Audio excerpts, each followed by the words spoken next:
रविजी यहाँ ओर्लिनुभन्दा पहिला सरकारका प्रतिनिधि औपचारिक रूपमा परराष्ट्र मन्त्री चाहिँ नि शिशिर खनालजी भारतमा ओर्लिन्छ सरकारको प्रतिनिधित्व गर्दै हेर्नु सरकारको बालनको प्रतिनिधित्व गर्दै यसले के इङ्गित गरिराखेको छ भने सरकार र सत्तारूढ दलका बिचमा चाहिँ के छ भने समन्वय छैन भन्नेहरूका लागि मुतोड जवाब दिइसकेको छ। हेर्नुहोस् अब हामी बोलिराख्नु पर्दैन, तस्बिर बोल्छ भने जस्तै अब घटना बोल्छ, व्यवहार बोल्छ र अब चाहिँ कार्यक्रमहरूले बोल्छन् के नेपाल भारतको मित्रताका बारेमा।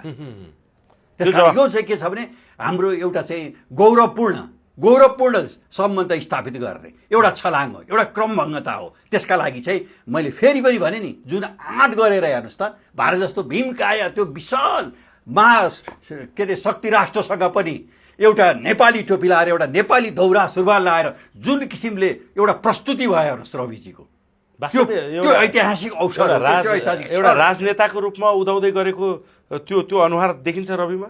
म त साँच्चै मैले रविजी जब त्यहाँ बसेर डायलग गरिराख्नु भएको थियो, हामीले लाइभ हेरिरहेको थियौँ। हेर्नुहोस् त्यो सँगै सदस्य जानुभएको थियो हाम्रो दिपक बोहराजी, उहाँ दिपक बोहराजीको लाइभ हेर्दा मेरो छाती गर्वले फुल्यो। हेर्नुहोस् मैले त रविमा साँच्चै बिपी कोइराला देखेँ के राजा महेन्द्र देखेँ। हेर्नुहोस् त्यसकारण के छ भने यी ऐतिहासिक जुन क्षणहरू छन् यिनका बारेमा चाहिँ त्यो क्षण क्रिएट गरे जुन शब्द छ नि, इतिहास चाहिँ एक क्षण नेताको एउटा बुद्धिमत्तापूर्ण जुन व्यवहार हुन्छ त्यसले कोर्छ भनेर भनेको थियौँ।